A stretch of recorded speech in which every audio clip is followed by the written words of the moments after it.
It's Captain Jack here. I would like to introduce you to an individual from Chasing Cinema, and we're here to hear his opinion of Dead Men Tell No Tales, the latest adventure from me and my crew. So here we are, listen closely. What's up, guys? We're here at AMC Town Square with Chasing Cinema. Mr. James Hsu.com, and we just got out of Pirates of the Caribbean. Yes. 5.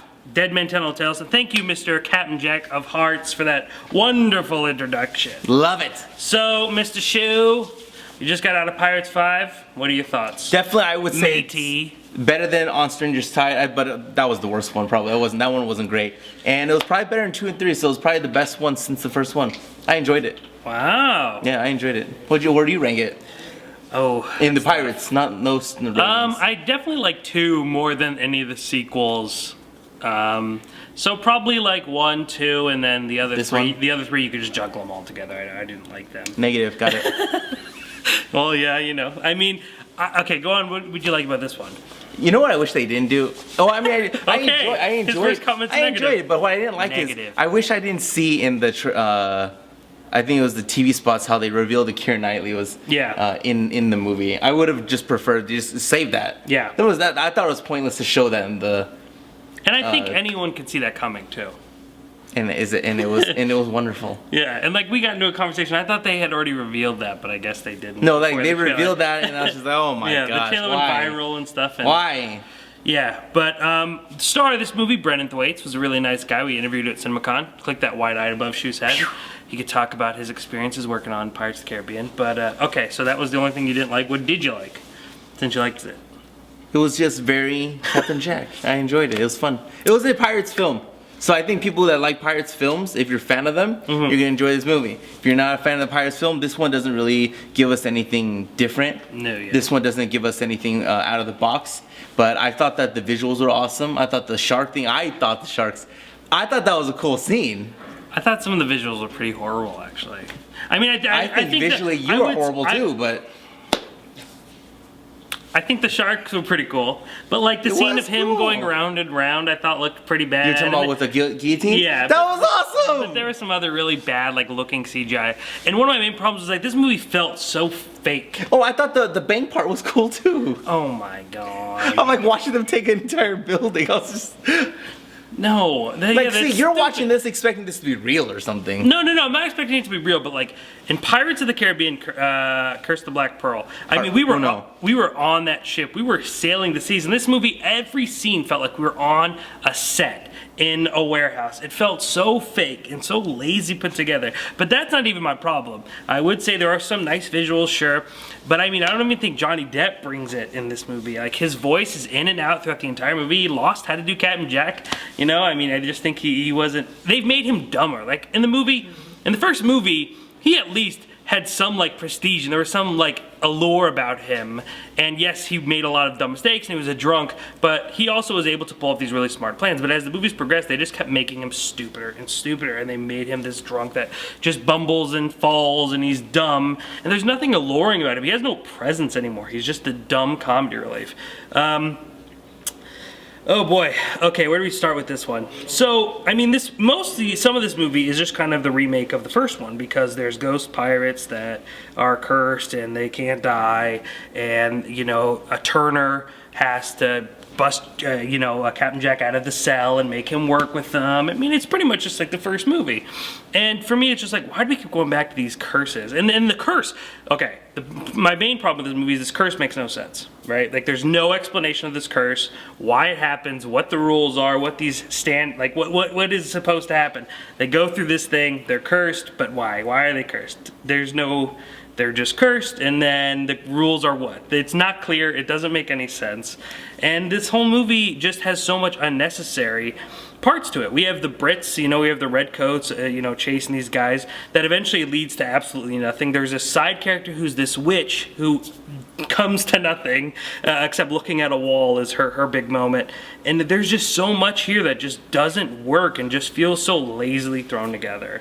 I think there was too much ADR in this movie. A lot of the audio just doesn't kind of sync up to me. It feels very placed over and recorded. It just takes away all the feeling that the first movie and Gore Verbinski gave us with Pirates of the Caribbean. I'm trying to think. Orlando Bloom wasn't particularly No, he wasn't great. Wasn't good. He wasn't great. He was really struggling here. And just rewatching the first one, you know, just a few days ago, I mean, like, there's so much chemistry there, and there's so much, you know, and we have this great story between Will and Elizabeth Swann. And Keira Knightley did amazing. In this movie? Mm-hmm. No, I loved her.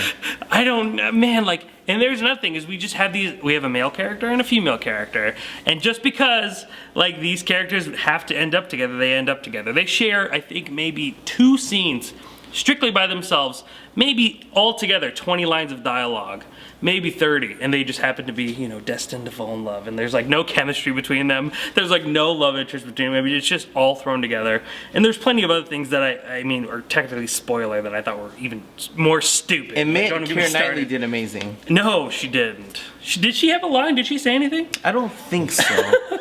But she was, and there's an after credit scene that, you know, I recommend. There is an after credit scene, which I'm shocked, but there was an after credit scene. Should be shocked. They had after credit scene in that's true. But is it Pirates 2 is an after credit scene, or is that no? Is that just there is an after credit scene? 2 and 3 had one, no? And Stranger's Tide. I think you're right. But they weren't leading into sequels. They were more of like just like little tidbits.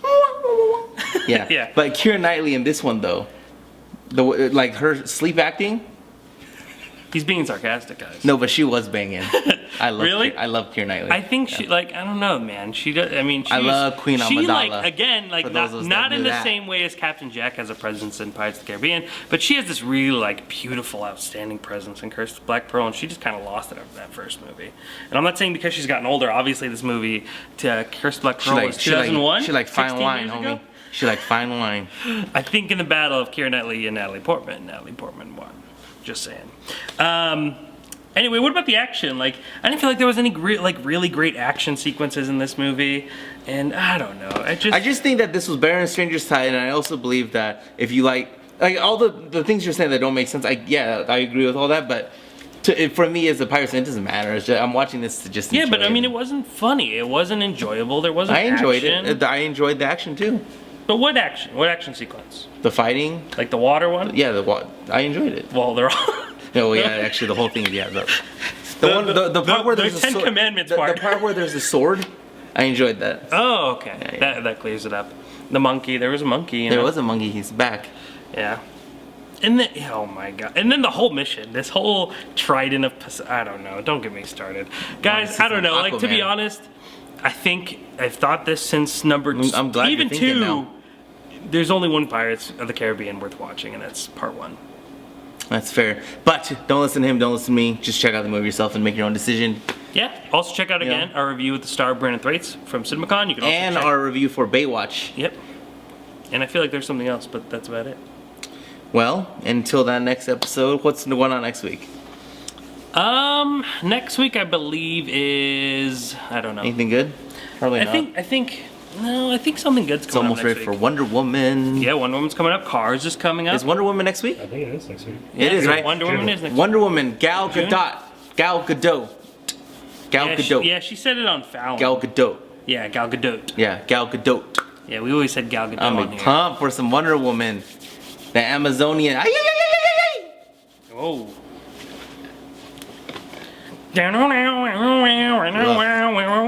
Ugh. ChasingCinema.com is known as Film Lovers website.